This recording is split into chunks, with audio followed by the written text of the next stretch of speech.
This video will help you understand the updates for Social Security and Medicare for 2023.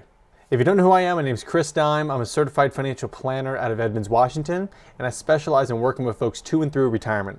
Today I thought it'd be helpful to talk about two things relative to Social Security and one thing relative to Medicare for 2023. So let's jump in. First up, Social Security. In October, there was a press release from the Social Security Administration, which I'll link below, essentially stating that there's going to be an 8.7% increase in Social Security benefits for 2023. Not only will this 8.7% cost of living adjustment increase for Social Security benefits, but it will also increase for SSI, or Supplemental Security Income. This is great news because it not only means retirees are going to be having an increase in benefits, but it also means that if you're disabled or if you're someone or you care for someone with special needs, their SSI is also going up by 8.7%. This is great news for recipients of these benefits because it means on average their benefits are going to increase by about $140 a month. As a quick refresher on cost of living adjustments, also known as COLA, annually the Social Security Administration undergoes an audit as to whether or not cost of living adjustments should be made to your Social Security benefits, aka should they increase payments that you're currently getting. The Social Security Administration uses an inflation index to dictate whether or not inflation in COLA should be made. They use the CPIW, which stands for the Consumer Price Index for urban wage earners and clerical workers. Specifically, they use the third quarter's cost of living adjustment to dictate the increase in benefits. Now, the most popular inflation index for consumers is the CPIU,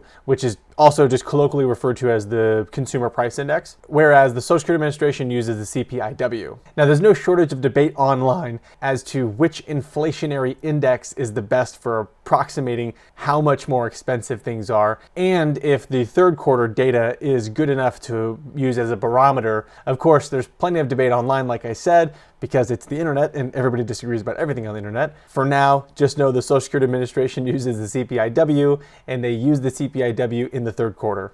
This is also helpful to know in case you're looking at annual inflation numbers and going, wait a minute, my cost of living adjustment is plus or minus that number. It could be because number one, you're looking at a different inflationary index, or number two, because the index you're looking at, though the same, might not be looking at just the third quarter. Now, regardless of which inflationary index camp you line up in, we can all agree that the CPIW is a better inflationary index than the lack of inflationary index that existed before 1975, when cost of living adjustments were not automatic for Social Security benefits. In fact, barring any special legislation from Congress before 1975, your Social Security benefits would have been totally flat.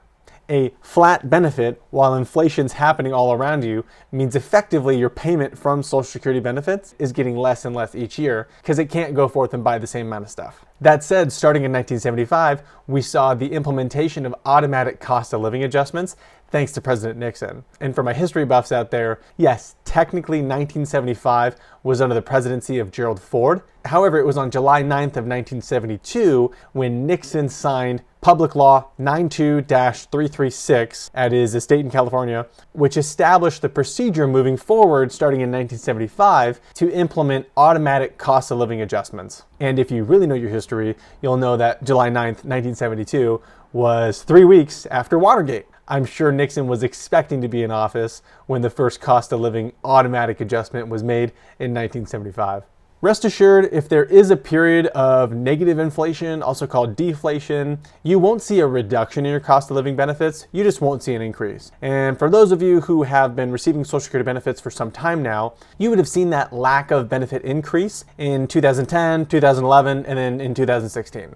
I'll also include a link down below of the historical Social Security Administration cost of living adjustments, so you can use that as a barometer for future cost of living adjustment expectations in your financial plan. The second update you're going to want to be aware of for Social Security is the Social Security taxable wage base increased from $147,000 in 2022 to $160,200 for 2023. As a quick refresher on the taxable wage base, that's the maximum amount of earnings you can be subject to the Social Security tax of 12.4%. This Social Security tax is technically called the Old Age Survivors and Disabilities Insurance, or OASDI tax for short, but that's a flat 12.4% on your earnings. Now, if you're a W-2 employee somewhere, odds are you wouldn't have seen a 12.4%, you would have seen a 6.2% tax for Social Security or OASDI, but that's because your employer eats the other half of this 12.4% tax on your taxable wage base. And if you're self-employed, you obviously get to pay both halves, which is a total of 12.4%. This means in 2023, if you make above $160,200, anything above and beyond that won't be subject to that 12.4% Social Security tax. Now, I should caveat, that doesn't mean that any money above that threshold is tax-free. Obviously, you're going to have federal income taxes on that, but in particular, you're going to have Medicare taxes too. Those are unlimited. It doesn't matter how much money you make, the government has found a way for you to always pay Medicare taxes on earned income. We'll have to do another video some other time on the specifics of Medicare taxation because it's a bit nuanced and I don't want this video to run too long. Nonetheless, that serves as a helpful segue into the next topic I think will be helpful to cover for 2023, and that'd be the updates to Medicare. As a quick refresher on Medicare, there's 4 parts: A, B, C, and D. A and B comprise what people typically call original Medicare. C and D are additional parts that you can add on for some extra costs. Barring a disability or some type of special needs, you won't have Medicare until you're 65. But once you are 65, you're going to have access to Part A of Medicare for free because you funded it through Medicare taxation during your entire working years. But every other part is going to come at some cost. The most popular part that people add additional to Part A is Part B, so that's what we're going to focus on today. Relative to Part B's insurance premiums, also just known as the cost for insurance, they're actually going down in 2023 from $170.10 in 2022 down to $164.90 in 2023. For those of you that have been around the block, or just FYI, this hasn't happened since 2012 when the cost went from $115.40 down to $99.90. Keep in mind, just because the stated rate of Medicare Part B premiums are going down, that doesn't necessarily mean that your costs for Part B will be going down. There's a couple of things to know about Medicare that dictate whether you'll pay that full cost of insurance or if you're going to pay a whole heck of a lot more than just that cost for insurance. The biggest factor into whether or not you're going to pay more for your Medicare Part B premiums is if you get hit with any level of IRMAA, or income-related monthly adjustment amount. We'll do a specific video on IRMAA another time down the road, but how it affects you boils down to essentially if you make a lot of money in retirement, you're going to pay more for Medicare Part B than everybody else. And those brackets are progressive, so the more you make, the more you'll be paying for Medicare Part B. Medicare looks at your stated income 2 years ago to determine how much you're going to pay more for Medicare today. And so even if you figure out a super cool tax way to show that you have no income for 2023, your Medicare Part B premiums could still be affected by IRMAA if 2 years ago you had income higher than the thresholds they provide. I'll link below to those Medicare thresholds for IRMAA to let you forecast if you should plan on spending more than everybody else for Medicare Part B or if you're in the clear.